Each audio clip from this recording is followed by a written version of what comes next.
Everyone, this is आरती पाटीदार। तो स्वागत है आपका हमारे यूट्यूब चैनल पे। आज की वीडियो में हम बात करेंगे जो सेकेंड राउंड का शेड्यूल है वो आ चुका है। 10 तारीख से हमारी सेकेंड राउंड की जो काउंसलिंग है वो स्टार्ट हो रही है। तो हम देखेंगे बहुत मोस्ट ऑफ स्टूडेंट का डाउट्स है कि उसमें सिक्योरिटी मनी कितनी लगेगी।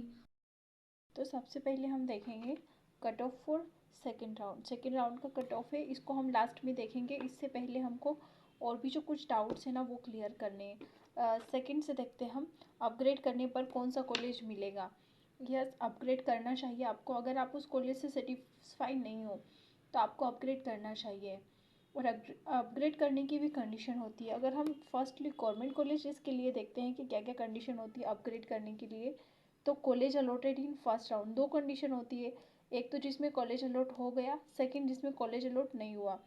तो हम देखेंगे जिसमें कॉलेज अलॉट हो गया, उसमें जो हमको कॉलेज अलॉट हो गया तो हमको कोई भी सिक्योरिटी अमाउंट पे नहीं करना है। और अगर सेकंड बात ये आती है कि हमको कॉलेज अलॉट नहीं हुआ है लेकिन फिर भी हम दूसरे सेकेंड राउंड में पार्टिसिपेट कर रहे हैं, तो हमको 10,000 सिक्योरिटी अमाउंट देना पड़ेगा। फिर देखते हैं फॉर प्राइवेट कॉलेज। सेकेंड और मोस्ट इम्पॉर्टेंट आता है प्राइवेट कॉलेजेस के लिए, क्योंकि गवर्नमेंट कॉलेज में तो कोई इतना वो ज़्यादा प्रॉब्लम आती नहीं है, लेकिन प्राइवेट कॉलेजेस में चॉइस फिलिंग करते टाइम आपको बहुत सारी ऐसी चीज़ें हैं जो ध्यान में रखनी है। इसमें भी दो कंडीशन बनती है, जिनको कॉलेज अलॉट हो चुका है और जिन बच्चों को कॉलेज अलॉट नहीं हुआ है। तो पहले हम देखते हैं जिन बच्चों को फर्स्ट राउंड में कोई सा भी हो, गवर्नमेंट हो या प्राइवेट, कोई सा भी कॉलेज अलॉट हुआ हो, तो उनको अगर सेकेंड राउंड में अगर प्राइवेट कॉलेजेस के लिए पार्टिसिपेट करना है तो उनको सिक्योरिटी अमाउंट पे करनी होगी। और वो कितनी होगी? 75K, मतलब 75,000 सिक्योरिटी अमाउंट पे करनी होगी। फिर आता है प्राइवेट कॉलेजेस में, पहले हमको कोई कॉलेज अलॉट नहीं हुआ लेकिन हम सेकेंड राउंड में पार्टिसिपेट कर रहे हैं, तो हमको 1 लाख सिक्योरिटी अमाउंट पे करनी होगी।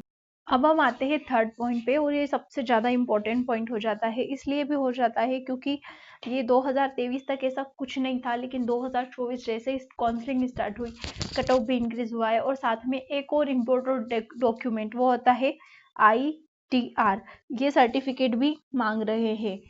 ये इसलिए है क्योंकि बहुत सारे स्टूडेंट ऐसे होते हैं जो फेक इन्फॉर्मेशन देते हैं और उनका इनकम सर्टिफिकेट गलत बनवा लेते हैं।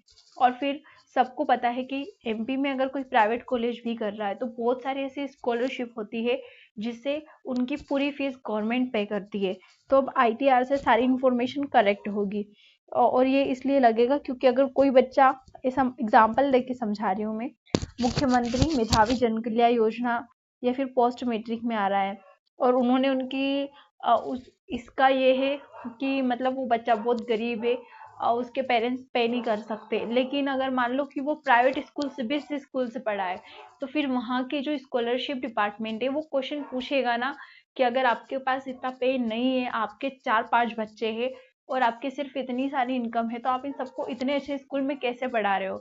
तो बहुत सारे ऐसे क्वेश्चन आ जाएंगे। इस वजह से अगर आप प्राइवेट कॉलेज की चॉइस फिलिंग कर रहे हो तो बहुत ही ध्यान से करना, क्योंकि जो फर्स्ट राउंड थी वो तो फ्री एग्जिट थी, उससे आप बाहर निकल सकते हो। लेकिन अगर आप सेकेंड राउंड में चॉइस फिलिंग कर रहे हो, आपको कॉलेज अलॉट हो गया है और अगर आपको स्कॉलरशिप से बाहर निकाल दिया गया, तो आपकी जो सिक्योरिटी अमाउंट है ना वो भी आपको नहीं मिलेगा। और तीसरी चीज, आप 1 साल तक नीट भी नहीं दे सकते।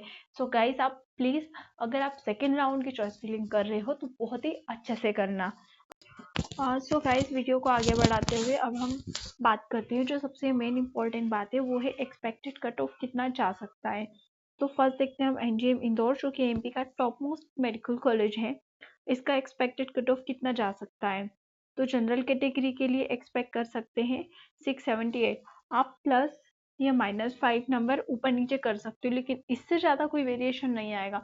वैसे तो 5 भी नहीं आएगा, लेकिन मान के चल सकते हैं। फिर OBC कैटेगरी के लिए 670, इतने मार्क्स हम मान के चल सकते हैं। फिर आता है SC कैटेगरी के लिए 617, फिर ST के लिए 505, EWS के लिए 666, ये इतना एक्सपेक्टेड है। फिर नेक्स्ट कॉलेज देखते हैं हम, नेताजी सुभाष चंद्र बोस मेडिकल कॉलेज, जो कि जबलपुर में है, गवर्नमेंट मेडिकल कॉलेज है और जबलपुर भी बहुत अच्छी सिटी है, तो ये भी अच्छी रैंक का कॉलेज है। देखते हैं हम जनरल कैटेगरी के लिए इस कॉलेज का कट ऑफ जा सकता है 659, ओबीसी के लिए 651, एससी के लिए 578, एसटी के लिए 451 और ईडब्ल्यूएस के लिए 651। तो नेक्स्ट में हम लेते हैं second top most medical college in MP, GMC Bhopal Gandhi medical college, जो कि गवर्नमेंट मेडिकल कॉलेज भोपाल में है। इसमें हम जनरल कैटेगरी का एक्सपेक्टेड कट ऑफ देखेंगे 668 नंबर, ओबीसी के लिए 663, एससी के लिए 605, एसटी के लिए 477, ईडब्ल्यूएस के लिए 660। इतने नंबर हम एक्सपेक्ट कर रहे हैं कि हमको ये कॉलेज मिल जाए। और सेम चीज़ आप +-5 नंबर ऊपर या नीचे कर सकते हो, इससे ज़्यादा वेरिएशन नहीं आएगा। नेक्स्ट देखते हैं हम गजराजा मेडिकल कॉलेज, जो कि ग्वालियर में है। ये भी एक गवर्नमेंट मेडिकल कॉलेज है। इसका हम एक्सपेक्टेड कट ऑफ देखेंगे जनरल कैटेगरी के लिए 658, ओबीसी के लिए 650, एससी के लिए 576, एसटी के लिए 437, ईडब्ल्यूएस के लिए 650। और नेक्स्ट वीडियो में हम बात करेंगे और भी जो बचे हुए कॉलेज में उसका कट ऑफ कितना जा सकता है। तो गाइस आप हमसे जुड़े रहिए और तब तक के लिए अपना ध्यान रखिए और काउंसलिंग बहुत अच्छे से और बहुत ही ध्यान से करना है। तो गाइस बाय बाय, मिलते हैं नेक्स्ट वीडियो में।